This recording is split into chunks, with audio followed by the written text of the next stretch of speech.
Buonasera, allora potremmo cominciare. Prima alcune informazioni. Innanzitutto siamo molto contenti che siete qua in tanti, in molti, e saremmo ancora più contenti se molti di voi ne approfittassero per aderire alla nostra associazione. Oltre la nostra associazione, voi sapete, Ripensare il Mondo, che organizza da ormai quasi 2 anni una serie di incontri semplicemente con le proprie forze, cioè con il contributo degli aderenti. Non abbiamo sponsor né istituzionali né di altro tipo e facciamo fatica ovviamente a organizzare queste occasioni di incontro. Se ci date una mano ve ne saremo molto grati. In fondo poi all'uscita trovate il modo come aderire all'associazione e anche partecipare poi alla vita dell'associazione. Altra informazione, la riflessione che faremo oggi a conclusione di una serie di incontri, di 4 incontri, come vedete dal titolo appunto, oltre lo spreco per una cittadinanza diversa. Questa riflessione proseguirà sabato mattina e pomeriggio, esattamente in questo luogo, con il convegno che organizziamo ogni anno di Missione Oggi, della rivista Missione Oggi, dei padri saveriani che ci ospitano in questa meravigliosa chiesa di San Cristo. E a continuare questa riflessione ci sarà Tonino Perna, che credo molti di voi appunto conosceranno, assieme a tanti altri ovviamente, ma cito Tonino Perna perché è la persona più conosciuta, esattamente sabato appunto prossimo. Altra informazione, sabato invece successivo, quindi sabato prossimo è il sabato 5 maggio, sabato 12 maggio vi sono dei volantini e delle locandine là in fondo. Organizzeremo anche con la partecipazione di Ripensare il Mondo, ma assieme ad altre associazioni ed enti, un convegno sul fiume Mella, che credo sappiate in che situazione si trova e che credo sappiate quanto ha bisogno della nostra attenzione, del nostro intervento. Il convegno sul fiume Mella si terrà nella mattina di sabato 12 presso l'ITC Abba, tutta la mattina. La prima parte, molte scuole che hanno lavorato sul Mella in questo anno scolastico presenteranno il lavoro che hanno fatto gli studenti sul fiume Mella e poi ci sarà l'interlocuzione con le istituzioni, la provincia, l'ARPA, cioè le istituzioni che dovrebbero finalmente prendersi cura di questo fiume e restituirlo alla cittadinanza, alla nostra cittadinanza. Direi che con le informazioni mi pare di aver finito e adesso 2 parole, proprio 2 parole, perché siete qui ovviamente non per sentire il sottoscritto ma per sentire Serge Latouche, però 2 parole di presentazione. Serge Latouche è molto conosciuto, voi sapete che è stato professore appunto all'Università di Parigi, che è il teorico appunto della decrescita, della teoria o della prospettiva della decrescita.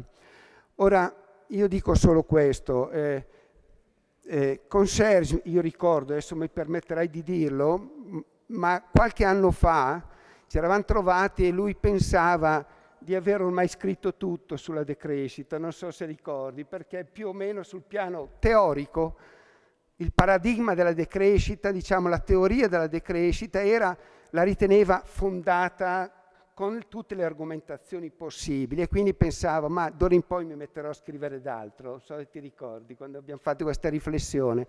Fortunatamente non è stato così, fortunatamente Serge è andato avanti a elaborare e a scrivere sulla decrescita e di questo gli siamo grati. Che cosa ha fatto in questi ultimi anni? Qui siamo a ricordare in particolare quest'ultimo lavoro, no? Che trovate lì per un'abbondanza frugale. Che cosa ha fatto? Ha fatto quello di cui tutti sentivamo il bisogno. Voi sapete che noi siamo ovviamente subissati quotidianamente da messaggi che ci dicono che l'unica salvezza è la crescita.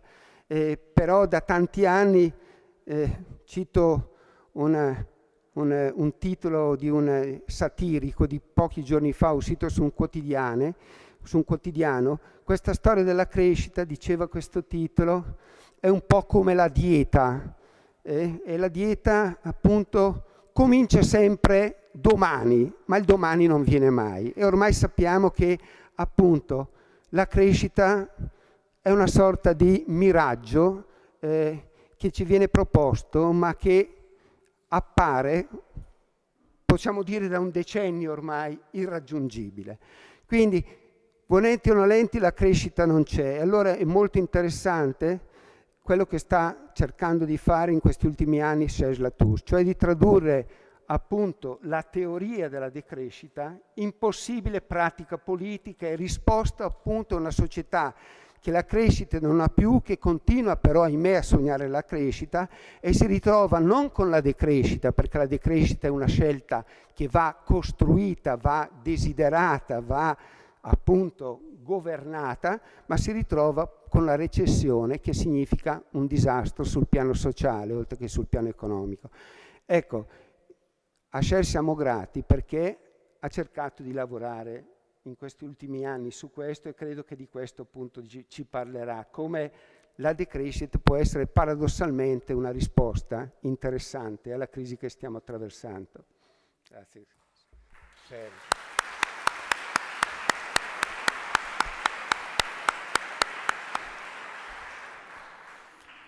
Grazie Marino, buonasera a tutte e tutti. Devo dire che con Marino abbiamo un rapporto di complicità di più di 10 anni e allora mi fa sempre piacere di tornare a Brescia, anche se ho un'agenda molto caricata, faccio tutto per accettare quando lui mi invita a Brescia. Mi sento un po' bresciano ora. Allora, quando ho visto il titolo della relazione che dovevo fare, l'abbondanza frugale, sono rimasto un po' perplesso, perché l'abbondanza frugale è tratto dal titolo del mio ultimo libro, Per un'abbondanza frugale, ma per capire questo titolo si deve ripercorrere tutto il percorso degli ultimi anni, e di più il problema che i titoli in italiano non sono la traduzione esatta dei titoli francesi. Allora, perché partirei il percorso degli ultimi anni parte del libro precedente che è tradotto in italiano sotto il titolo Come si esce dalla società dei consumi. Ma il titolo francese, il mio titolo devo dire, perché si sa che si dice che un traduttore è un traditore, ma anche un editore è un traditore, ma per buone ragioni, perché fare l'editore naturalmente è sicuramente un sacerdozio, ma è anche un mestiere. E allora il paradosso dell'editore che fa della cultura ma fa anche dell'economia e deve guadagnare soldi. Allora invece l'autore dei soldi se ne frega, e allora lui obbedisce all'etica della convinzione. Allora la mia idea era di fare il titolo francese che fa un gioco di parole sulla parola francese voix, che significa in italiano al medesimo tempo voce e via. Allora il titolo francese era voix, voci e voie vie della decrescita, per uscire via e voce, per uscire dalla società dei consumi. Poi l'editore francese ha già rovesciato il titolo, deve per uscire dalla società dei consumi, voci e vie della decrescita. E l'editore italiano ha ancora modificato perché per l'Italia andava meglio così. E allora si capisce che se si prende la strada della decrescita per uscire dalla società dei consumi, dove va dopo? Va verso una società d'abbondanza frugale. E ancora il titolo francese era vers une société d'abbondance frugale, verso non per un'abbondanza. Cioè, mi sembra importante di precisare che il progetto era una società d'abbondanza frugale, non è l'abbondanza frugale, ma la società d'abbondanza, perché il progetto è di costruire una società alternativa alla società dei consumi e questa società sarebbe una società d'abbondanza frugale o, per dirlo come il mio collega alter ego inglese Tim Jackson, una società di prosperità senza crescita, che è il titolo del suo libro famoso Prosperity Without Growth, prosperità senza crescita. E allora abbiamo, diciamo, la struttura della relazione, prima parte uscire dalla società dei consumi e seconda parte verso una società d'abbondanza frugale. Uscire dalla società dei consumi. Che cos'è la società dei consumi? È questa società precisamente che abbiamo pensato perché il risultato della colonizzazione del nostro immaginario dall'economia, pensiamo, anche se siamo frustrati, ma pensiamo di vivere in una società d'abbondanza. L'ha detto anche Kenneth Galbraith, che ha scritto questo famoso libro che è stato un bestseller, The Affluent Society, che è generalmente tradotto società d'abbondanza o d'opulenza. E questa società di falsa abbondanza è la società di crescita. Allora, la società, che cos'è la società di crescita? È una società che poco a poco è stata fagocitata da un'economia di crescita. E un'economia di crescita è un'economia che ha per sola fine la crescita. Non si tratta di crescere per soddisfare i bisogni, ciò che sarebbe molto ragionevole. Si tratta di crescere per crescere senza limiti. E per questo si deve naturalmente accumulare, investire, crescere e consumare all'infinito. Ma è difficile consumare senza limiti perché il nostro stomaco ha dei limiti. Allora come? È per questo che è stato difficile, ma finalmente hanno successo a creare, soprattutto grazie alla pubblicità, di creare bisogni illimitati e far desiderare, renderci insoddisfatti di ciò che abbiamo per far sempre desiderare qualcos'altro. E per questo si consuma sempre di più, e per questo si produce sempre di più e si genera sempre di più rifiuti, inquinamento e distruzione dell'ambiente. E questa società non è sostenibile e non è neanche auspicabile. Non è sostenibile, lo sappiamo bene, ci sono molti, abbiamo tutti sentito parlare del cambiamento climatico, della fine della biodiversità, della fine del petrolio, eccetera.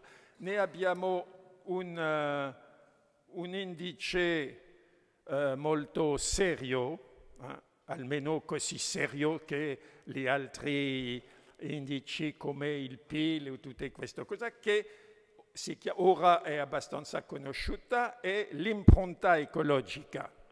Si può usare questo, il microfono portativo se funziona? Certo. Allora, l'impronta ecologica è, o in inglese, la lingua sacra degli economisti, ora la lingua dell'impero, ecological footprint. Vedo footprint è più espressivo ancora, è il peso del nostro modo di vivere sul pianeta. Sappiamo che viviamo su un pianeta finito. Il pianeta non l'ho calcolato, ma mi hanno detto che fa 51 miliardi di ettari. Naturalmente tutti gli ettari non sono bioproduttivi, non sono utili per soddisfare i nostri bisogni, anche i bisogni di riciclare il CO2 per esempio. Allora, ma sappiamo che tutto ciò che consumiamo, che produciamo, anche che buttiamo nei rifiuti, si traduce da un consumo di terreno, più o meno, di una certa superficie di mare, di terra, del pianeta, dell'atmosfera, e lo spazio che gli esperti hanno definito bioproduttivo e hanno calcolato, una volta tagliato i fondi degli oceani, che non sono utili solo per i sovietici per buttare i rifiuti nucleari o i sonni delle montagne che servono a Marino per buttare le scatole di birra, ma non hanno molto gli altri alpinisti, lui no, perché lui è un alpinista cosciente, ecologico, ma altri non sono così, anche coloro che fanno l'Everest non sono così seri, così. Ma non è molto utile per la sopravvivenza dell'umanità. Allora hanno calcolato che lo spazio bioproduttivo più o meno, tutto sommato, è 12 miliardi di ettari. Se pensiamo che siamo più o meno tra 6 o 7 miliardi di umani, allora abbiamo il diritto di sfruttare uno spazio bioproduttivo più o meno uguale a 2 ettari. 1 ettaro 8, dipende del calcolo, 2 ettari, 2 ettari, 2, tra 1 ettaro 8, che rappresenta più o meno, mi hanno detto, non sono un tifoso, ma mi hanno detto che rappresenta 2 terreni di football. Allora si può vedere su questo consumo di spazio sostenibile è la linea nera. Là abbiamo qua tutti i paesi del mondo, più o meno, naturalmente è difficile vedere, l'Italia deve essere qualche parte qua, e allora si vede immediatamente che mediamente l'umanità sovrapassa la capacità di rigenerazione della biosfera. Va detto che consumiamo più di un pianeta. Gli esperti che fanno questo calcolo hanno definito, ieri era il giorno del lavoro, la festa del lavoro, allora hanno immaginato di Work Day, la festa del lavoro, non so, Labor Day, non so come lo dicono in inglese, hanno immaginato l'Offshore Day, ha detto il giorno dove abbiamo consumato il pianeta. E penso che quest'anno l'Offshore Day deve essere in giugno o in luglio, perché oggi sovrappassiamo la capacità di rigenerazione della biosfera di 50%. 50%. Su questo grafico, che è già da alcuni anni fa, è solo 40%. Allora, come è possibile consumare più di un pianeta? È possibile perché facciamo come il figlio prodigo della Bibbia, viviamo non solo sul reddito, ma consumiamo il patrimonio. Vuol dire che sacrificiamo i nostri figli, le generazioni future, per soddisfare i nostri bisogni di gadget. E naturalmente, ma questo non basta. Questo non basta. Si vede che dietro questa media c'è una differenza enorme. Allora, si vede che ci sono alcuni popoli virtuosi che consumano meno di 2 ettari. Sono tutti i paesi dell'Africa, dell'America del Sud, dell'Asia, salvo la Cina che arriva oggi quest'anno esattamente al livello del consumo critico, diciamo. E ci sono dei paesi che consumano molto di più. Il primo non è gli Stati Uniti, sono gli Emirati Arabi Uniti, perché vogliono fare sci nel deserto. Allora questa ha conseguenza un consumo frenetico di petrolio. Naturalmente il petrolio l'hanno a casa, ma subito dopo sono gli Stati Uniti, che hanno un'impronta ecologica più o meno di 10 ettari. Va detto che se tutti vivevano come gli americani, ci vorrebbero 5 pianeti. 5 pianeti. Allora non solo consumano il patrimonio, ma ricevono un'assistenza tecnica dei paesi dell'Africa.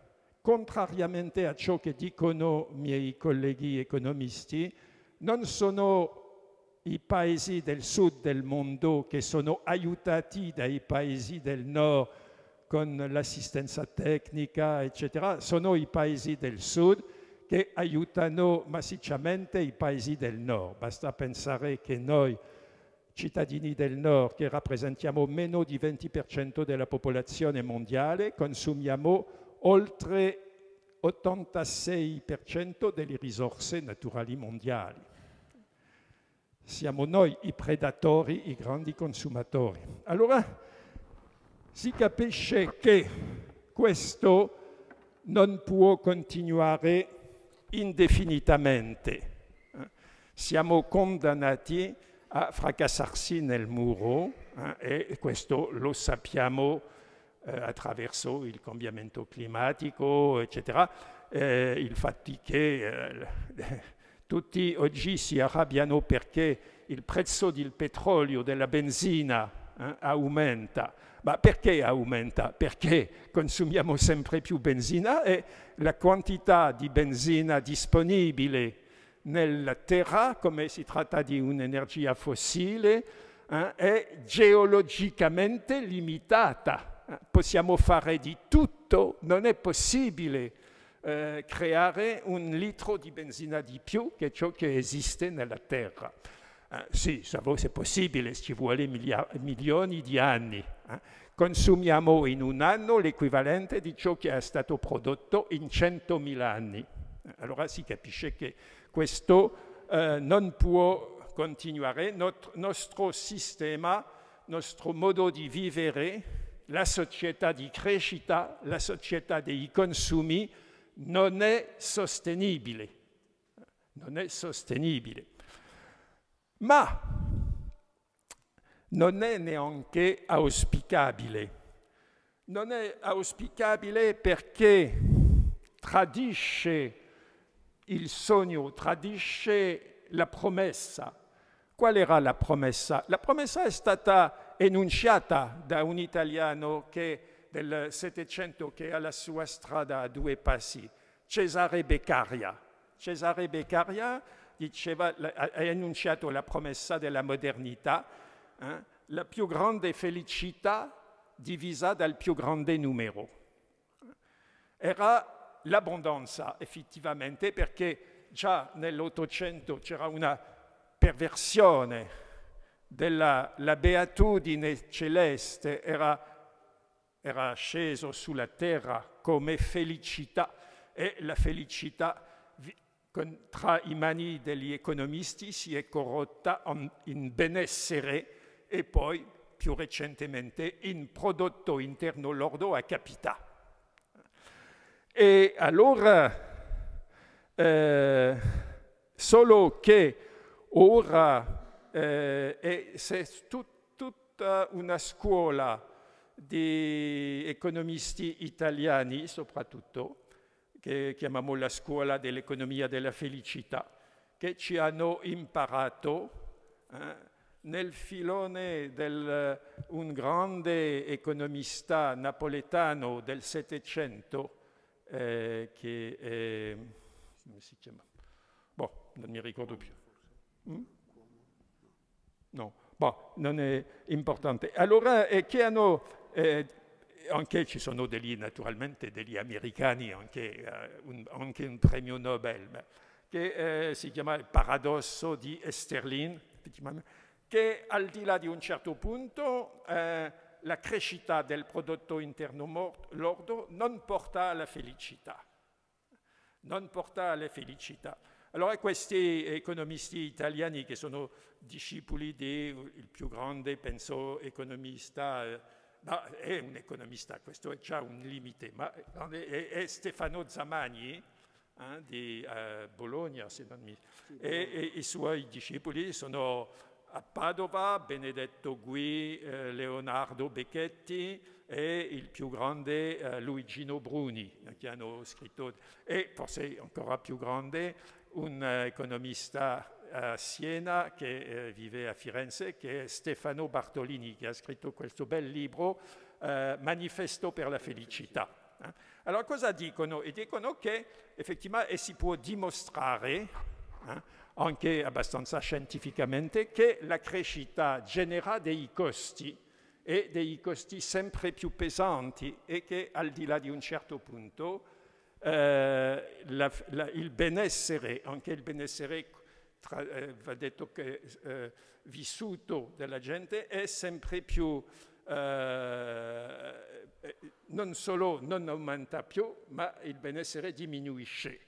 Allora guadagniamo sempre di più, non molto di più, ora, non molto di più, ma un po' di più, ma la spesa che dobbiamo fare per alloggiarsi sempre più forte, perché con la speculazione immobiliare gli affittamenti sono molto forti, per i giovani è una tragedia, poi per mangiare, poi anche per curarsi, perché con l'inquinamento siamo sempre più malati, dobbiamo pagare sempre di più, non per portarsi meglio, solo per non portarsi più male e ancora per salvarsi. E così come siamo sempre più stressati, e alla fine arriviamo a questo paradosso che nella società, una delle società più ricche del mondo, gli imprenditori si suicidano. Nel Veneto, perché sono disperati, sono strangolati, ma anche in Francia non solo gli imprenditori, ma i quadri delle imprese che sono stressati nell'industria automobile, nelle telecom, eccetera. E cosa rara, che non ho mai sentito parlare di una società dove i bambini si suicidano. In Francia i bambini di 7-8 anni, alcuni si suicidano. È una cosa nuova. Normalmente dovremmo pensare che una società dove i bambini si suicidano non è una società sana né felice. Allora ora esiste un gruppo di economisti eterodossi che si chiamano la New Economics Foundation, che hanno avuto l'idea di calcolare un indice della felicità, si chiama Happy Planet Index. Hanno fatto questo indice, l'hanno costruito con 3 dimensioni, la speranza della vita, perché si pensa che una società dove la gente muore molto giovane non è una società felice, l'impronta ecologica, perché una società dove l'impronta ecologica è alta non ha futuro e non è una società felice, e la terza dimensione è una dimensione soggettiva, che oggi l'ONU fa un sacco di inchieste sul sentimento di felicità e anche attraverso anche degli indici obiettivi come il numero dei suicidi, dei disoccupati, eccetera. E questo lo chiamano nella lingua sacra degli economisti in inglese, lo chiamano subjective well-being, il sentimento soggettivo della felicità. E sommato queste tre cose hanno fatto questo Happy Planet Index e allora il risultato è molto stupendo. Si vede che gli Stati Uniti hanno il più grosso prodotto interno lordo. In assoluto non c'è problema. Se facciamo il prodotto interno lordo a capita, sono al rango 4, perché gli Emirati Arabi Uniti, per esempio, sono prima, perché c'è poca gente. Poi, se facciamo l'indice di sviluppo umano di Amartya Sen, non cambia molto, un po' perché il sistema di educazione, il sistema di salute degli americani è molto basso, è più basso che colui di Cuba.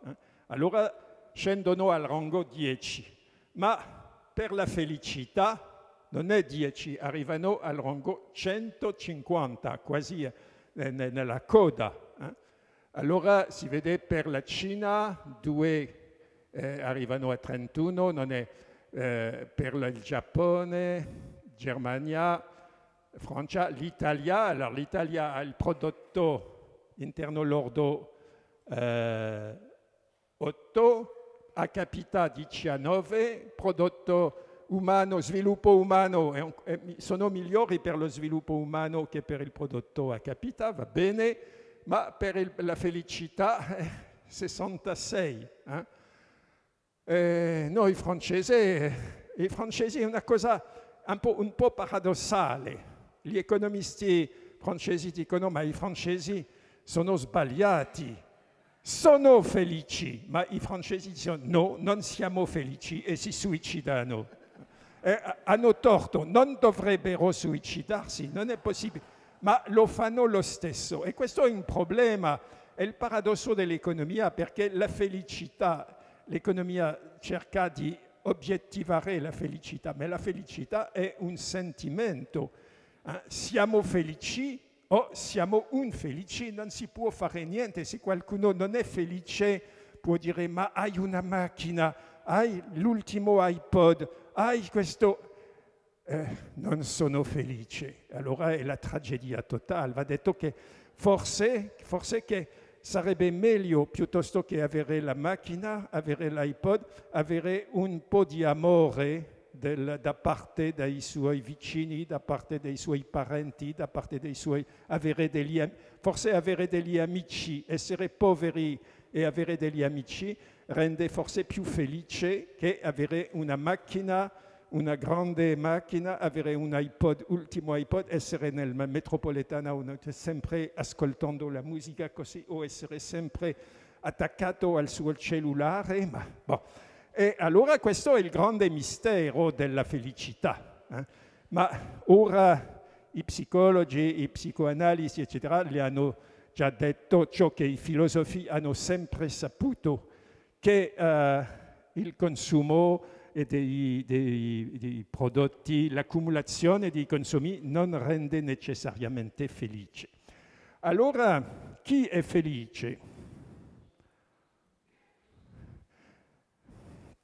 Interessante che, allora questo è in 2006, questo 2008. In 2006 il primo paese più felice, statisticamente diciamo, era il Vanuatu.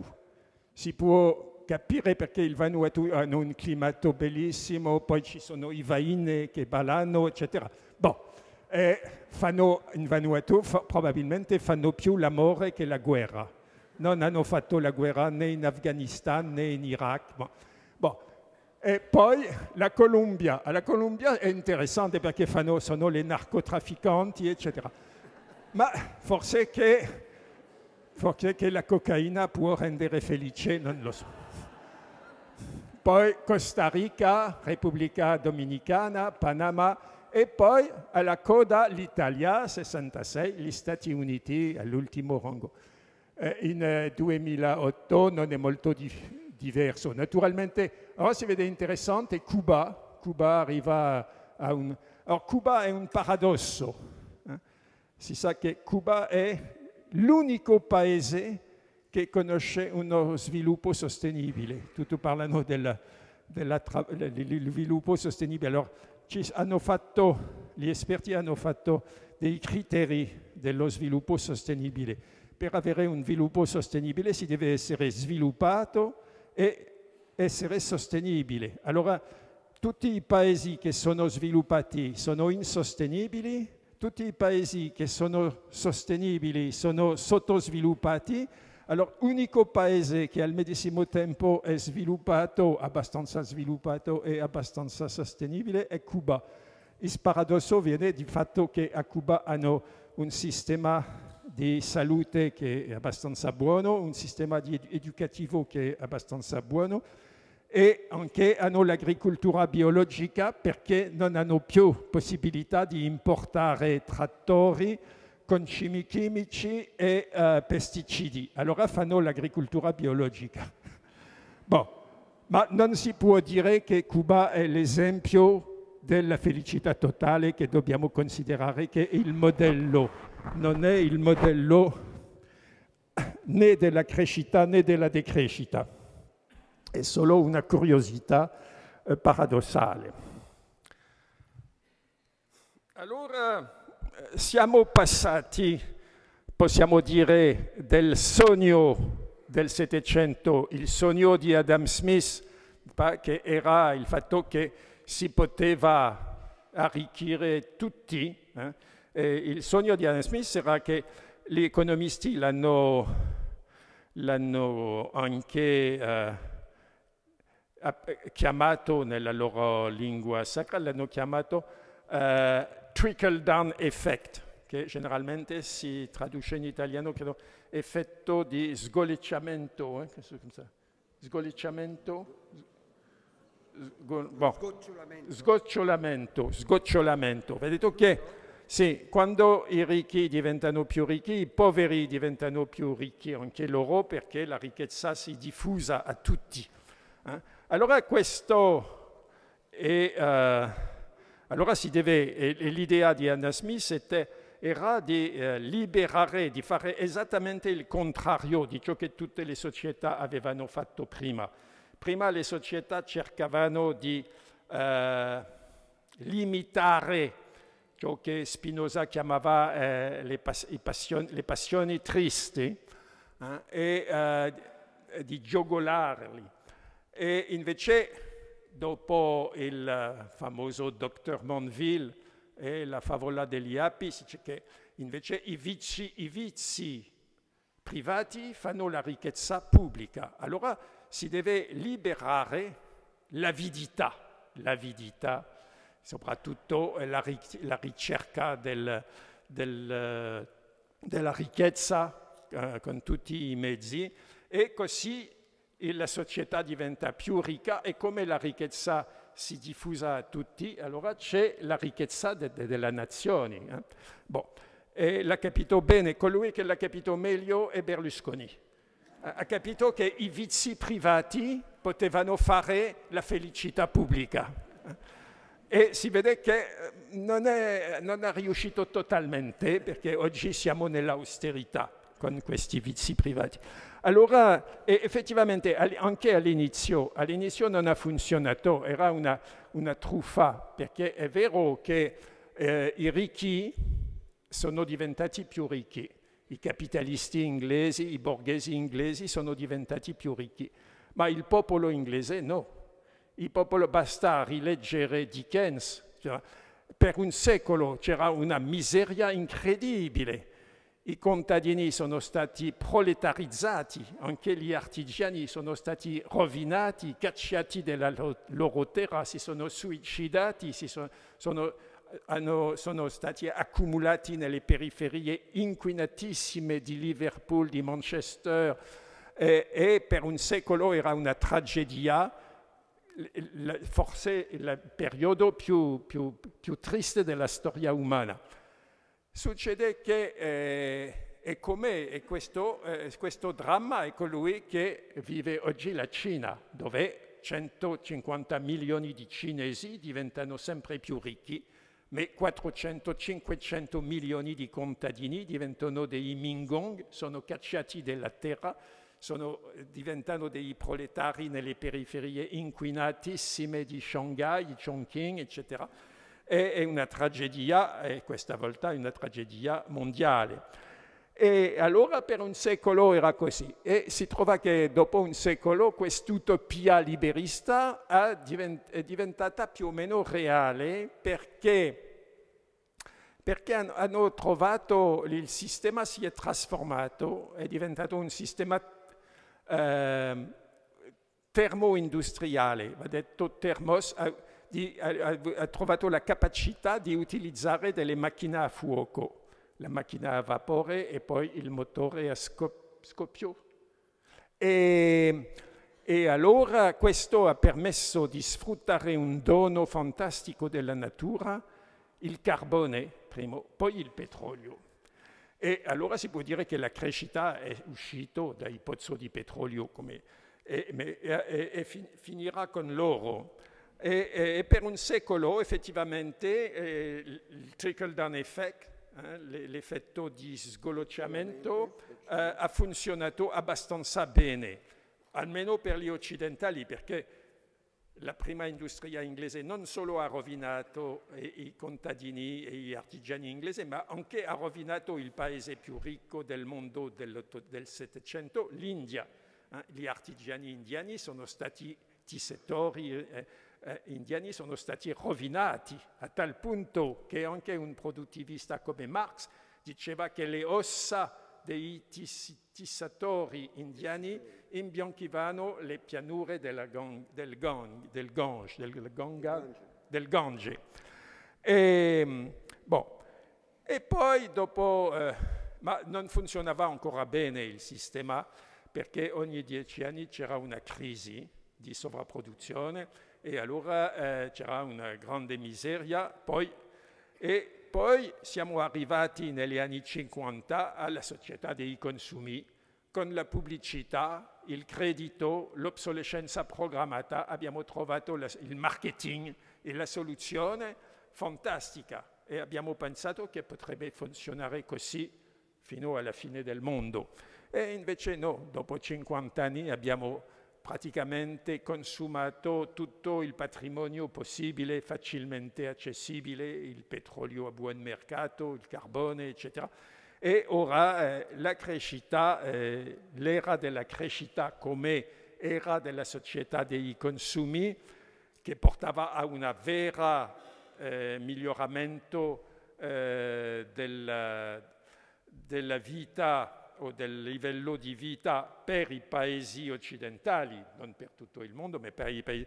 Quest'era è finita e non riprenderà mai. E allora siamo all'incubo ora. L'incubo, si potrebbe dire che siamo passati del sogno di Adam Smith all'incubo di Darwin, come c'è un film famoso che si chiama L'incubo di Darwin, l'incubo della società di crescita senza crescita.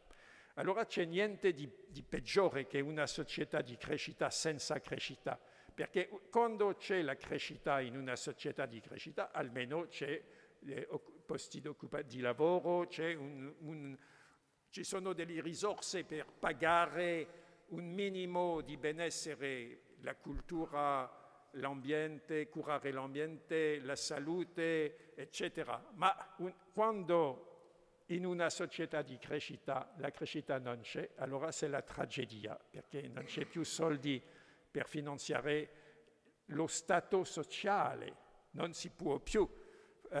E allora è la fine. È incredibile, oscena, questo Mario Draghi, che recentemente ha detto lo stato sociale europeo è finito, tanto meglio. Come si può dire che è una tragedia totale?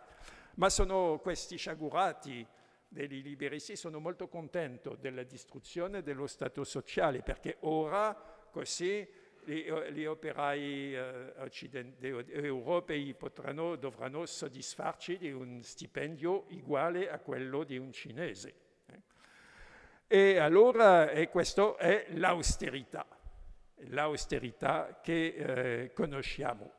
Allora noi, partigiani della decrescita, naturalmente siamo radicalmente contro l'austerità, perché l'austerità è una stupidità, e che si può fare molto meglio con meno e si può essere molto più felice, ma per questo si deve uscire dalla società della crescita e costruire una società di prosperità, non di austerità, ma di prosperità senza crescita, per dirla come T. Jackson. E questa è la seconda parte, verso una società d'abbondanza frugale.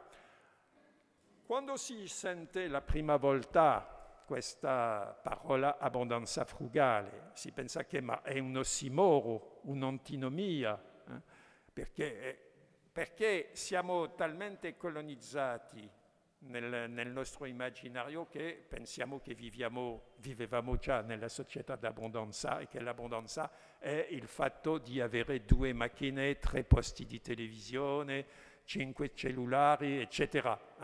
Ma questo è una falsa abbondanza e non possiamo dire che viviamo in una società d'abbondanza perché precisamente per far funzionare la crescita si deve rendere la gente frustrata e a questo serve la pubblicità, che è il motore della società della crescita. Per consumare sempre di più abbiamo bisogno assolutamente della pubblicità.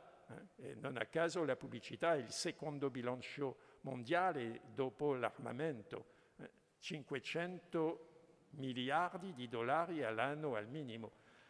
500 miliardi di dollari di inquinamento materiale, spirituale, mentale, uditive, eccetera, eccetera.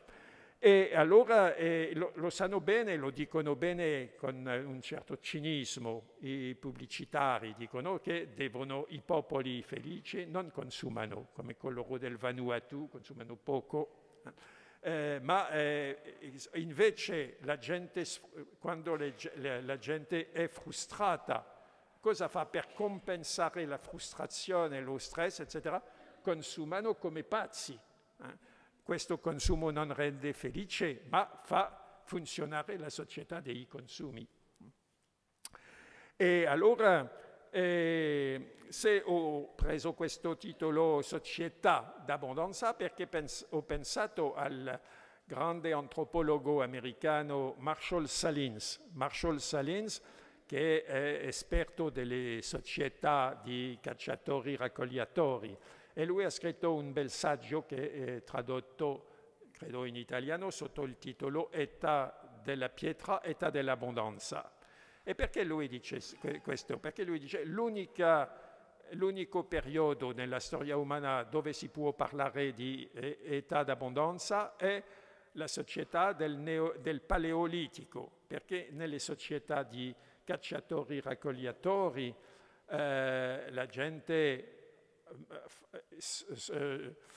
soddisface i suoi bisogni con un'attività che non è un lavoro, per niente è un'attività piacevole di caccia o di pesca o di raccolta, un'attività di 2-3 ore al giorno. E cosa fanno per il resto del tempo?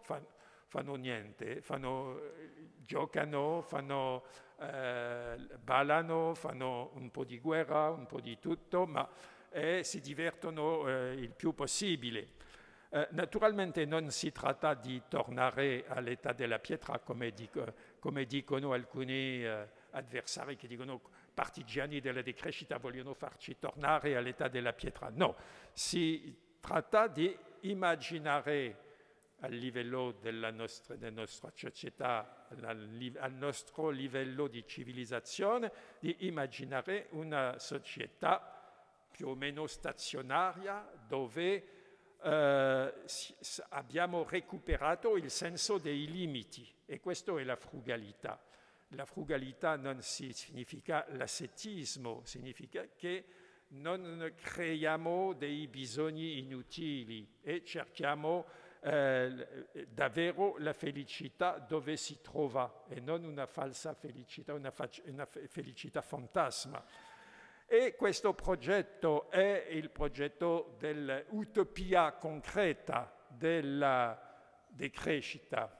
Allora questo è il livello della concezione, concepire una società di non crescita, perché si sa, la parola decrescita è prima di tutto uno slogan per contrastare la crescita.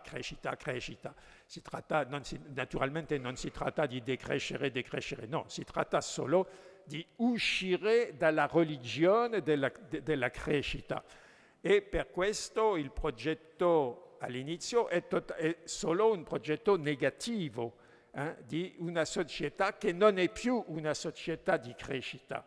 E dico sempre che la decrescita non è, e se parliamo di, tra virgolette, società di decrescita, non è un'alternativa, si dovrebbe parlare di società in plurale di decrescita, è un progetto, è una matrice di alternative. Naturalmente una volta liberato dalla cappia di piombo del totalitarismo produttivista, allora si ritrova la diversità culturale. Ogni società umana deve costruire il suo progetto di felicità, di società felice, di società di abbondanza senza crescita. E allora si può precisare questo, pensare questa costruzione in contrasto ai caratteri della società di crescita,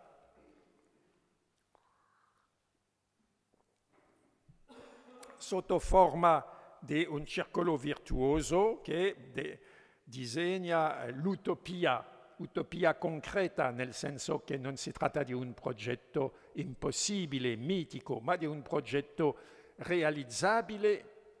Basta deciderlo, basta avere il coraggio di costruirlo. Allora il primo passo, rivalutare, cambiare i valori, e si va bene che la nostra società è fondata sull'avidità, perché dal Settecento abbiamo rovesciato la tradizione, l'avidità che cos'è? L'avidità è, come il mito di Hobbes, la guerra di tutti contro tutti. Che cos'è la concorrenza economica? È la guerra di tutti contro tutti. E allora e soprattutto è la guerra di tutti contro la natura. Allora dobbiamo cambiare i rapporti tra di noi, più di cooperazione, di altruismo, che è un messaggio che può avere un eco nella tradizione prima della modernità. E anche il rapporto con la natura, trattare la natura da buon giardiniere e non più da predatore. Poi, se si cambia i rapporti tra di noi e con la natura, si cambia anche il modo di pensare la realtà, non più pensare la ricchezza come accumulazione di denaro, ma come ricchezza umana, ricchezza affettiva, che contrastare la felicità al prodotto interno lordo. E questi primi due passi sono i cambiamenti, dell'immaginario. È la decolonizzazione dell'immaginario, la deseconomicizzazione della mente. E per questo porta al cambiamento dell'hardware, ristrutturare, cambiare i rapporti di produzione, produrre altre cose, poi rilocalizzare, poi si va a dire che incorpora al medesimo tempo il cambiamento di valori, perché i valori della concorrenza illimitata Invece rilocalizzare suppone di vivere dentro dei confini e non più fare concorrenza, demondializzare, lo vedremo. Ridistribuire, perché questo sistema genera una diseguaglianza globale e locale incredibile e anche diseguaglianze nel sfruttamento delle risorse naturali. Abbiamo visto l'impronta ecologica, c'è un'ingiustizia anche nello sfruttamento della natura. Poi ridurre, decrescere o ridurre è quasi la medesima cosa, ridurre l'impronta ecologica, ridurre lo spreco, il sovracconsumo, poi riutilizzare piuttosto che buttare, ma questo implica non solo un comportamento individuale, ma anche imporre alle imprese di produrre dei prodotti che, come questi computer che hanno il disco duro che è programmato per durare 3 anni, si potrebbe fare un disco duro che dura tutta la vita. Anche si può anche modificare il computer, perfezionarlo, ma senza buttarlo, perché ho buttato già 3 o 4 computer, perché sono perfetto tutto, solo che non funziona più. Nessuno si può ripararlo. Se si va dal negoziante e si dice, al limite si potrebbe ripararlo, ma costerebbe di più che comprare un nuovo. Ne abbiamo che arrivano precisamente dalla Cina, costano niente perché sono fatti con un lavoro che non è pagato. Allora è così che si butta ogni mese partono dagli Stati Uniti 500 navi piene di computer che contengono dei metalli preziosi, eccetera, e che invece di rendere servizi e che fra poco questi metalli come il coltan faranno bisogno e inquinano le falde freatiche nel Ghana, nella Nigeria, dove sono scaricati selvaggiamente. E poi riciclare ciò che non è possibile. Allora questo circolo virtuoso non è un programma e non è è solo un modo di liberarsi del peso della tradizione produttivista e deve servire di sorgente di ispirazione per fare un passo avanti, per costruire questa società d'abbondanza frugale. Allora, come si dice sempre, per essere credibili, deve essere più concrete, perché è troppo astratto, questo è vero, ma si può essere concreto solo per un contesto preciso. Posso essere concreto per un progetto per la mia città in Bretagna, anche forse per la Francia, ma fino a un certo punto per l'Europa non posso essere concreto per dire cosa devono fare i senegalesi o che devono fare i cittadini dell'Ecuador o della Bolivia. Lo sanno bene loro che cosa devono fare e l'ho fatto bene perché hanno fatto questa sumakosai, buen vivir, c'est-à-dire che mi hanno detto ma ciò che chiamiamo buen vivir è esattamente ciò che voi francesi chiamavano decrescita. E allora ho fatto per la Francia, per le elezioni, non quelli, ma quello di 2007, un programma di 10 punti.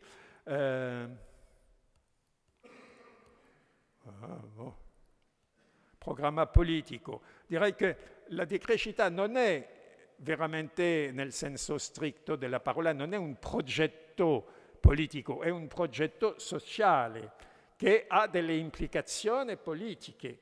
Ma non si sa, non sappiamo se la decrescita implica un sistema, una dittatura, una democrazia, penso a una democrazia, ma qual tipo di democrazia diretta, indiretta, eccetera. Questo è un dibattito tra la gente che deve decidere che è il modo di più. Questo che va bene per gli italiani non va necessariamente bene per gli australiani o per gli amerindiani. Allora, il primo passo era recuperare un'impronta ecologica uguale, perché ogni società che non ha un'impronta sostenibile non ha futuro. Poi integrare nei costi di trasporto con le opportunità e i danni provocati da questa attività. Allora si dice che a questo punto questo contrasterebbe il trasloco globale al quale assistiamo. Basta pensare che oggi ogni giorno 8.000 camion vanno dalla Francia all'Italia, dall'Italia alla Francia, ma per trasportare che tipo di merda? Acqua San Pellegrino dall'Italia alla Francia, acqua Perrier dalla Francia all'Italia. E come non basta, hanno previsto di distruggere tutto il Val di Susa per fare ancora dei treni a alta velocità, delle autostrade, eccetera, per raddoppiare, per passare di 8.000 camion al giorno a 16.000 camion, poi 32, ogni 20 anni si raddoppia, fino alla distruzione totale del pianeta e di più non ci sarà più niente da trasportare, non ci sarà più petrolio per far funzionare le macchine, eccetera. Viviamo ora in un paese che il mio maestro Ivan Illich chiamava l'Assurdistan. Conosciamo l'Afghanistan, è l'Assurdistan, il paese dell'assurdo. Poi rilocalizzare le attività, questo è il buon senso per impedire agli imprenditori del Veneto di suicidarsi. Poi restaurare l'agricoltura contadina, perché è un'agricoltura senza pesticidi, senza concimi chimici che creano malattie cardiovascolari, polmonari, cancri, eccetera. E poi trasformare gli aumenti di produttività non per produrre di più, ma per lavorare meno. Poi favorire la produzione di beni relazionali come l'amicizia, l'amore, eccetera, che creano la felicità loro. Creano la felicità e fa che i cittadini del Vanuatu sono più felici che i cittadini degli Stati Uniti. Allora dobbiamo favorirli. Come si fa per favorire? Si può fare semplicemente delle iniziative come quelle di Marino, un'associazione où la gente si incontra, si parla, eccetera. È già un passo avanti nella ricostruzione della convivialità. Poi ridurre lo spreco di energia. Allora, questo è francese, fattore 4, perché in Francia c'è un'associazione di ingegneri che si chiama l'associazione Negawatt, watt negativi, e che hanno calcolato che potevamo godere del medesimo comfort, calore, eccetera, ma condividendo da 4 il consumo di energia. Ma per l'Italia sarebbe piuttosto fattore 5, perché lo spreco di energia in Italia è ancora più forte. Basta pensare che un metro quadrato di palazzo italiano consuma più energia, molto di più che un metro quadrato in Germania, dove si dice che fa più freddo in Germania.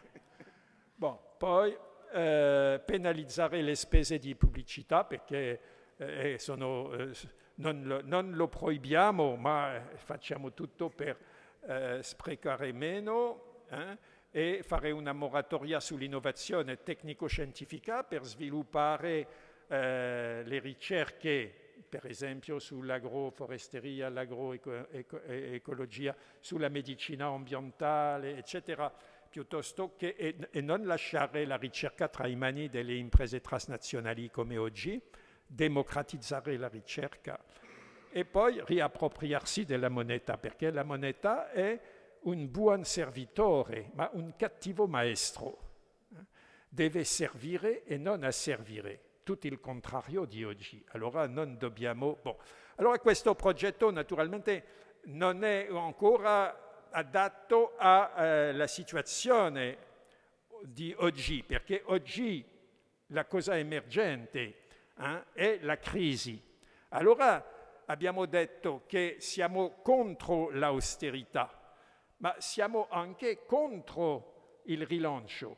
E questo sembra è una sfida, è molto difficile sostenere questa, perché oggi tutti i programmi dicono crescita, crescita, crescita. Si capisce perché lo dicono? Perché dentro una società di crescita l'unica possibilità di diminuire la disoccupazione è la crescita.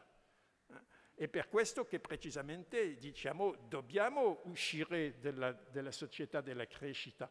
Allora si dice, ma allora voi come fate per risolvere il problema della disoccupazione? E precisamente dobbiamo approfondire 3 o 4 dei punti di questo programma. Il primo punto è, il più importante, rilocalizzare. Allora, cosa significa rilocalizzare? Beh, da alcuni anni cosa viviamo? Qual è la parola? Non si parla di rilocalizzare, si parla di globalizzare. Rilocalizzare significa deglobalizzare, demondializzare. Ma che cosa significa demondializzare? Significa reintrodurre dei confini dal punto di vista economico.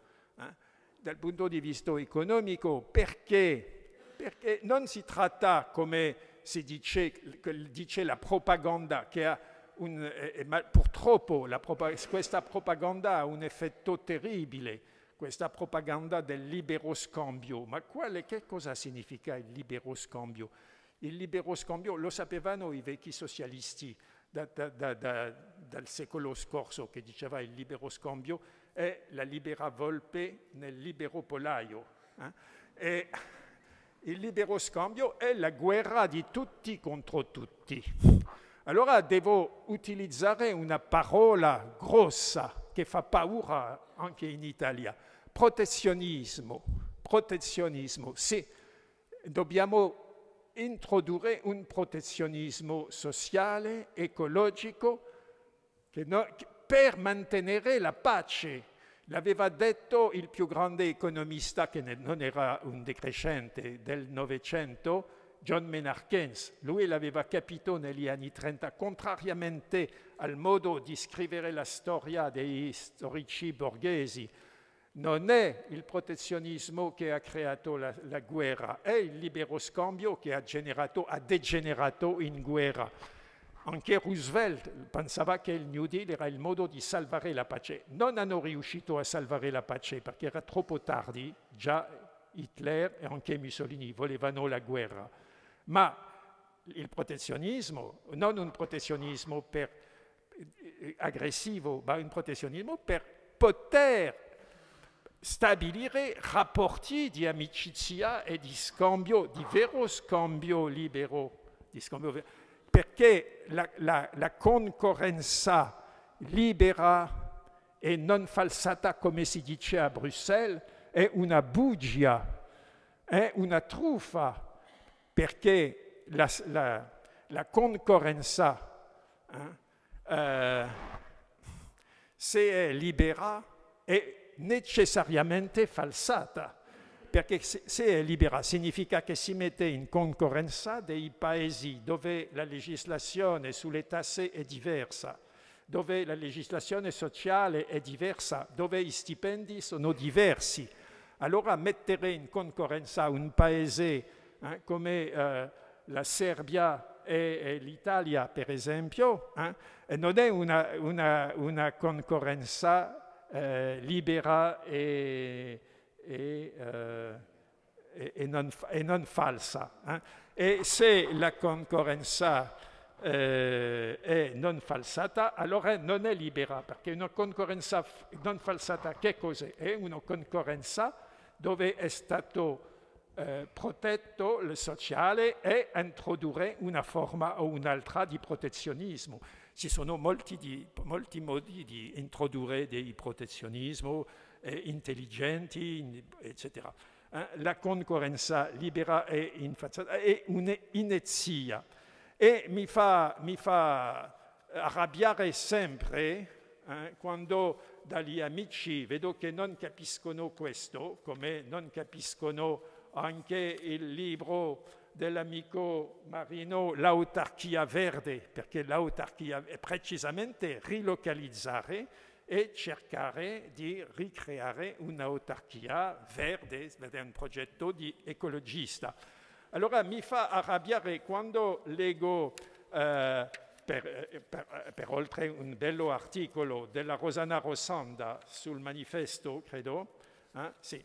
Allora lei parla delle elezioni francesi e dei candidati e scrive questo, benché i media abbiano fatto di tutto per appaiare in anti-europeismo Mélenchon è il candidato dell'estrema sinistra, e la figlia di Le Pen, che è la candidata della Lega francese. Essi non si somigliano in nulla, se non nel rifiuto del rigore. Mélenchon non è protezionista. Come non è protezionista? Ho votato Mélenchon precisamente perché è protezionista, perché è vero che su questo punto somiglia alla Le Pen, e se la Le Pen ha fatto 20% di voce non è a caso. Naturalmente siamo contro la xenofobia, contro il razzismo, contro molte cose, e di più siamo sicuri che se la Le Pen arriverà al potere non farebbe il suo programma, ma si deve dire che nel suo programma uscire dall'euro per salvare l'Europa e per salvare l'economia francese, questo programma ha senso. Si trova sempre così che alcuni punti del programma dei peggiori avversari hanno senso, senza di che naturalmente non avrei nessun successo. Allora si deve, come lo dice il più grande economista francese, che non è neanche lui per la decrescita, che coloro che leggono il Monde diplomatique, Frédéric Lordon, siamo sia protezionismo o caos, sia caos poi protezionismo. E su questo sono sicuro che andiamo verso... Purtroppo temo che questo protezionismo, che se aspettiamo il caos per fare il protezionismo, sarà il protezionismo peggiore. Invece un protezionismo verde, come lo preconizza Marino nel suo libro, è questo che può salvare la pace, salvare anche l'Europa, ma un'Europa senza l'euro, e salvare la qualità della vita. Il secondo punto del programma per uscire dall'incubo della crisi è ridurre gli orari di lavoro. Allora questo anche, si diceva negli anni 80, lavorare meno per lavorare tutti. Questo un bambino di 5 anni lo capirebbe. Come diceva il grande Marx, non Karl, che non è così grande, no, il più grande, Groucho Marx, diceva: fate venire un bambino di 5 anni. Sarebbe molto utile a questi signori Monti, Draghi e compagnia di avere davanti un bambino di 5 anni che direbbe: ma scusi, ma se non c'è lavoro per tutti, basta diminuire gli orari di lavoro per dare un lavoro a tutti. E questo sciagurato di Sarkozy, che diceva è una cosa oscena in 2007, lavorare di più per guadagnare di più. È un'imbecillità totale, perché anche gli economisti più ortodossi, anche Draghi, Monti e compagnia, dovrebbe dire: ma no, è stupido, perché la legge della domanda e dell'offerta ci ha imparato che se si lavora di più fa aumentare la quantità di lavoro, e se si aumenta la quantità di lavoro si fa abbassare il prezzo, va detto il stipendio. Se si lavora di più necessariamente si guadagna di meno. Dal punto di vista macroeconomico è irrefutabile, e si è verificato. In Europa si lavora sempre di più negli ultimi anni, e anche negli Stati Uniti, e lo stipendio è sempre a tal punto che ora la gente deve fare 2 lavori per mantenere il livello di vita. Allora noi diciamo lavorare meno per guadagnare di più, questo è pieno di buon senso. Lavorare meno per lavorare tutti e anche lavorare meno per vivere meglio, perché la qualità della vita, i beni relazionali, eccetera, implicano di avere più tempo libero. Il problema è che non è così facile, perché siamo diventati non solo tossicodipendenti dei consumi, ma anche tossicodipendenti del lavoro. Questo è il vizio totale. Gli italiani sono meno toccati dagli americani, soprattutto gli italiani del sud, ma sono toccati anche lo stesso, che non sappiamo cosa fare. È una cosa incredibile, quando si pensa che ancora nel XVI secolo il grande Baldassare Castiglione, nel suo libro famoso Il Corteggiano, dice che il buon principe, deve dedicare più tempo alla vita contemplativa che alla vita attiva. Ma dite una cosa così a Monti, non parlo di Berlusconi naturalmente, direbbe sono pazzi. È una cosa incredibile. Abbiamo perso il senso dell'ozio, ma dell'ozio ricco, dell'ozio di prendere il tempo di vivere, di mangiare, di fare slow food, della convivialità, eccetera. No, siamo diventati, perché lo stress del lavoro crea sempre più stress, più è stressato dal lavoro, più si deve lavorare, è un circolo vizioso. Poi, il terzo rimedio, intraprendere la riconversione ecologica. Non si tratta di cancellare, di chiudere le fabbriche, ma si tratta nelle medesime fabbriche di fare altre cose. Per esempio, in una fabbrica di macchina fare dei bus piuttosto che delle piccole macchine individuali, o anche, come l'ha proposto Maurizio Palante, fare delle macchine di coimbizione, di cogenerazione, e che la tecnica è abbastanza vicina, eccetera. Anche si può fare dei pannelli solari, si può fare un sacco di cose.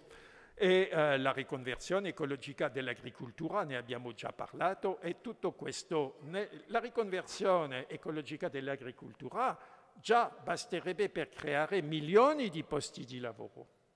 La riconversione delle centrali nucleari in Francia creerebbe anche, non c'è milioni, ma mille posti di lavoro, migliaia di posti di lavoro.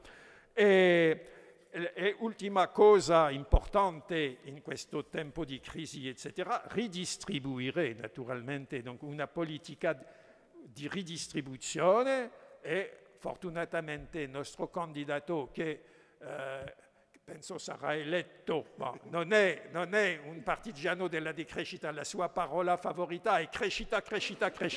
Parlo di François Hollande, ma almeno ha promesso di tassare i redditi sopra di 150.000 euro a 75%, di tornare a una tassazione abbastanza forte dei ricchissimi. Allora, per concludere, perché è già tempo di concludere,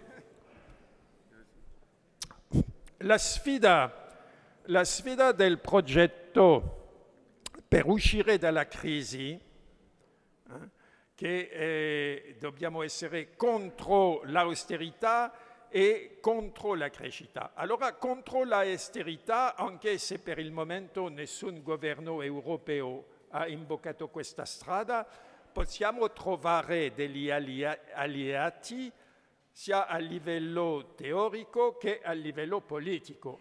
A livello teorico ho menzionato Frédéric Lordon, per esempio, in Francia c'è altri come Emmanuel Todd, che ha scritto un libro sulla demondializzazione, Jacques Sapir, anche che ha scritto un libro su questo, anche l'unico premio, cosiddetto premio Nobel francese alla fine della sua vita, anche se prima lui era liberista, Maurice Allais aveva dimostrato che era la tragedia che si doveva tornare a un sistema produttivista per evitare l'austerità.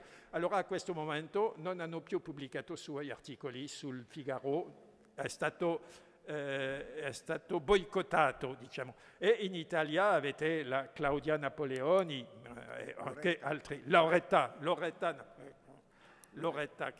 faccio un con Claudio. A livello politico abbiamo parlato di Arnaud de Montebourg in Francia, Jean-Luc Mélenchon che ho parlato. È vero che su questo punto ci sono anche l'estrema destra, non solo la Le Pen, uno che è molto più frequentabile, che era candidato alle presidenziali, Dupont-Aignan. Ma anche altri in Europa come Mario Soares in Portogallo, per esempio. Ma il problema, la vera sfida è sull'altro versante, che è contro la crescita.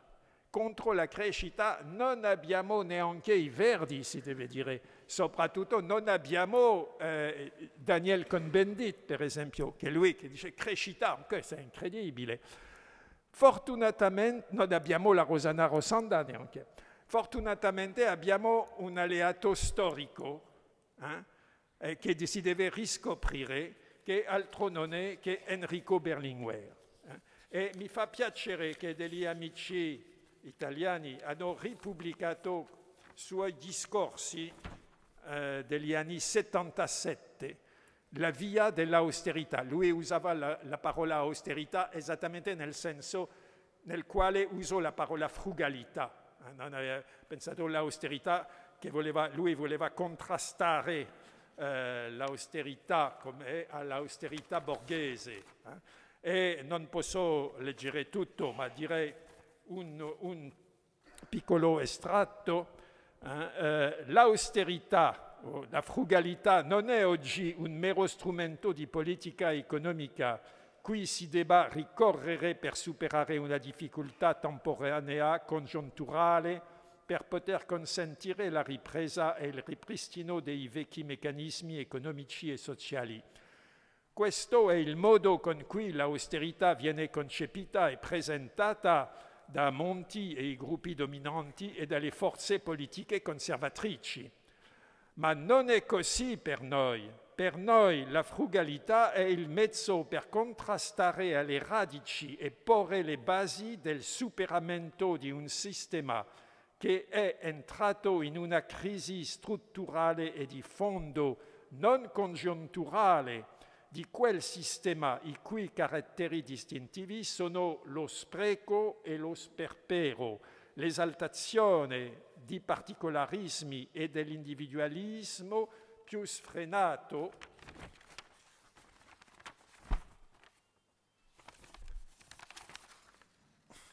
che e del consumismo più disenato, lunghi dall'essere dunque una concessione agli interessi dei gruppi dominanti e alle esigenze di sopravvivenza del capitalismo. La frugalità può essere una scelta che ha un avanzato concreto contenuto di classe, può e deve essere uno dei modi attraverso cui il movimento operaio si fa portatore di un modo diverso del vivere sociale, attraverso cui lotta per affermare nelle condizioni di oggi i suoi antichi e sempre validi ideali di liberazione e infatti io credo che nelle condizioni di oggi è impensabile lottare realmente e efficacemente per una società superiore senza muovere dalla necessità imprescindibile della frugalità. C'è niente da aggiungere.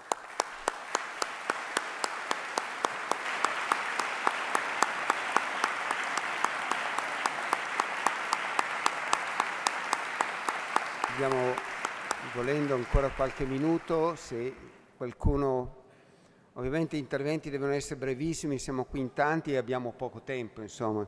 E quindi se però qualcuno vuol dire qualcosa, chiaramente i temi sono tanti. La ringrazio per questa bella relazione, interessantissima. coglie tutti gli aspetti, molti di noi ne sono consapevoli, o meglio, oggi più consapevoli di ieri. E la mia domanda è: come muoversi, come far sì che i decisori politici piano piano prendano decisioni importanti e in questa direzione soprattutto, perché la consapevolezza aumenta, ma nei decisori non molto. Cosa possiamo fare se non certo aumentare come numero? Quali sono i suoi suggerimenti? Perché ne ha dati qualche anno fa nel suo paese, ma sicuramente tutti i paesi occidentali e quelli in via di sviluppo si trovano in questo blocco della crescita a tutti i costi. Cosa dobbiamo fare e quali le decisioni da prendere? Grazie. Cioè, praticamente io ho apprezzato tantissimo questa conferenza, questo discorso, però ci ho sentito dentro un po' come cioè quella difficoltà che nasce dal discorso di portare l'uomo ad agire un po' andando contro quella che purtroppo è normalmente la sua natura, no? Cioè ho sentito parlare di lotta di tutti contro tutti, queste cose sappiamo che sono dentro nell'uomo e diventa difficile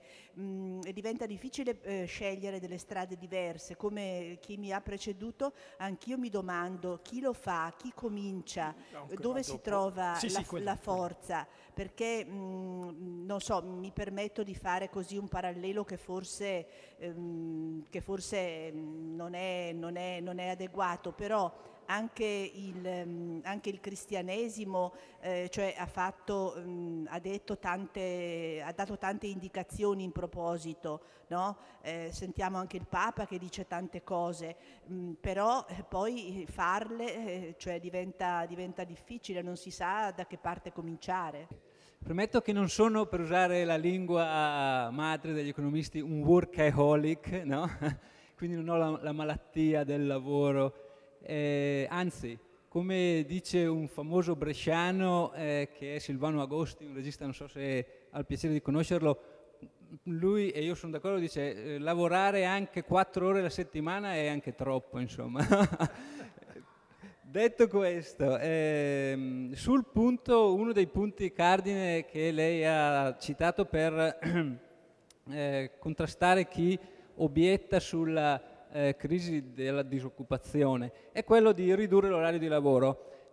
Parecchi di noi al giorno d'oggi fanno dei lavori di concetto, di progettazione che faccio un po' di contraddittorio, insomma, che richiedono per forza una continuità della stessa persona sullo stesso progetto.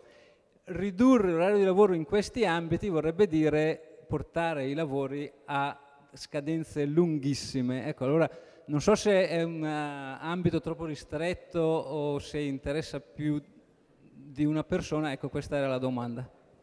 Grazie alla Touche per questa relazione bellissima e così un input. Da 30 anni la seguiamo e facciamo agricoltura biologica e quindi io finisco anche prestissimo in Italia e abbiamo tanti collegamenti e pensiamo che sia un punto di partenza sia la madre terra. Partire da lì, partire con un concetto mi piacerebbe che possa affrontare quella che io ritengo una distinzione fra l'ecologia e l'ambientalismo. Per me, io ce la vedo per rispondere anche alle prime 2 domande, io credo che partendo dal basso, partendo dalla madre terra si possa fare. Volevo così sentire lei se è possibile che sia un punto di partenza molto forte e riappropriarsi della sovranità alimentare. No, una curiosità, lei ha citato Ivan Illich e quindi così una curiosità vorrei sapere in che misura testi come Nemesi Medicale eccetera o comunque con altri, in che misura il suo maestro ha potuto influire nel corso dello studio, del suo approfondimento. Grazie. La prima volta che è stato in pubblico fatto un discorso sulla decrescita è in marzo 2002 in un convegno a Parigi che una piccola associazione di cui ero presidente in questo tempo aveva organizzato all'UNESCO e ero per l'apertura del convegno, ero come presidente dell'associazione, ero qua. avevo a fianco c'era José Bové al posto di Marino e poi dietro c'era Ivan Illich. Penso che è l'ultima volta che Ivan Illich ha parlato in pubblico, anche se nessuno ha capito che cosa lui ha detto, perché ha parlato in 10 lingue e di più. Lui, come contro pratica il tecnodigiunio, rifiuta di parlare nel microfono e c'era 700 persone e parlava a mezza voce, tornato ver José Bové, così. José Bové non sapeva dove mettersi, era molto imbarazzante. E poi Ivan Illich purtroppo è morto 3 mesi dopo. Ricordo questo per dire che non ho conosciuto personalmente molto Ivan Illich, l'ho incontrato solo 3 volte, ma già dagli anni 70 avevo letto tutti i suoi libri più o meno e soprattutto ho frequentato e ancora continuo molti dei suoi amici, anche un grande amico nel Messico che vive sempre nel Messico, a Cuernavaca, precisamente Jean-Robert, che ho visitato 2 anni fa, e Magid Ranema anche tanto. E dico sempre che ho conosciuto molti grandi intellettuali nella mia vita professionale e extraprofessionale, forse alcuni più di Ivan Illich, ma Ivan Illich è uno dei 2 che con Castoriadis, che di qui quando parlo di lui dico mio maestro, perché penso che il suo pensiero è stato molto influenzato. E allora quando ho parlato di decrescita sembra che Illich, per lui era naturalmente difficile capire questa parola francese, eccetera, che non è traducibile né in inglese né in tedesco, che sono le lingue che conosceva di più, ma penso che lui era d'accordo con questo progetto. Di più, dopo, più recentemente, ho riletto La società conviviale e ho trovato il progetto molto, molto vicino al progetto della decrescita su tutti i punti di vista. Allora, sì, partire della madre della sovranità alimentare è una cosa molto importante, ma il progetto della decrescita, perché tra gli obiettori di crescita, come ci chiamiamo, direi che siamo 2 tribù. C'è la tribù dei decrescenti dei campi e la tribù dei decrescenti delle città. Allora, va bene così, penso che il mondo ha bisogno delle due tribù. Si deve fare la decrescita dei campi, perché se non abbiamo i campi non possiamo sopravvivere, e va bene. E uno dei movimenti che alleati alla decrescita è il movimento slow food, come tutti i movimenti slow quasi, perché c'è il movimento dei slow cities, città lenti, possiamo dirlo in italiano meglio, poi anche altri, ora si parla di slow medicine, slow architettura, tutto è diventato un po' di moda, non dobbiamo esagerare con la moda perché è pericoloso, ma sicuramente è molto importante, ma è così importante anche pensare alla decrescita nell'industria, allora la riconversione industriale. Questo posso riallacciare questa domanda a una delle prime domande, come concretamente. Uno dei progetti concreti che corrisponde bene al progetto della decrescita per le città del nord del mondo è il movimento delle transition towns, delle città in transizione, e che la parola chiave nel progetto delle città in transizione è la resilienza, che si deve accrescere la resilienza, ha detto la capacità di resistere e di riorganizzarsi di fronte ai cambiamenti, agli shock, alla fine del petrolio, al cambiamento climatico. La prima cosa che fanno quando vogliono organizzare una città in transizione è fare un piano di discesa energetica. Come la città può sopravvivere alla fine del petrolio, produrre la sua energia. E come si fa con pannelli solari, con l'energia eolica, ma soprattutto con il risparmio di energia, riorganizzare le case, eccetera. Donc c'est tutto. Penso che si dovrebbe aggiungere una seconda. Allora, il secondo piano è l'autonomia alimentare, e come la città può sopravvivere. Allora, per esempio, a Totnes, la prima città in transizione, hanno piantato nella città degli alberi, dei frutti per avere. Poi hanno sviluppato i giardini condivisi, i giardini privati, i giardini pubblici, eccetera. E questo va bene. Penso che un terzo piano molto importante è la discesa industriale, come riorganizzare, recuperare l'autonomia anche dal punto di vista industriale. La prima cosa naturalmente è recuperare l'artigianato di riparazione, riparare perché possiamo sopravvivere per molti anni con le medesime lavatrici, le medesime computer, se abbiamo degli artigiani capaci di ripararli. E poi anche oggi è possibile, come ci sono delle macchine sofisticate ma miniaturizzate, si può fare anche una città, può produrre la sua carta, può produrre molte cose così che sembrano impossibili. Sicuramente non abbiamo bisogno della Coca-Cola per trovare una bevanda bella come il chinotto, e anche una città può inventare la sua bevanda particolare. Non ne abbiamo bisogno di un sistema multinazionale per questo.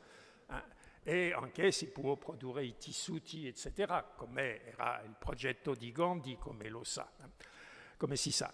Allora, una domanda su ridurre il lavoro. Non ho detto che concretamente per tutti i tipi di lavoro è facile, si deve pensare a trovare delle soluzioni, ma se c'è la volontà e se anche non basta la volontà individuale, si ha bisogno anche di una volontà collettiva, perché alcuni ingegneri, alcuni si mettono a lavorare a mezzo tempo.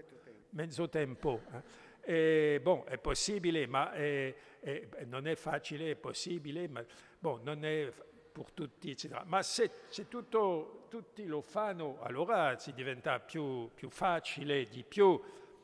Non si fa per lavorare meno, si fa lavorare meno perché c'è un progetto di vivere meglio, c'est-à-dire che si sa che nel tempo libero possiamo realizzare i nostri sogni di avere un po' di tempo per fare della pittura, per fare, ballare, per fare scrivere, per fare tutt'altra cosa, per giocare a scacco, per fare, non lo so.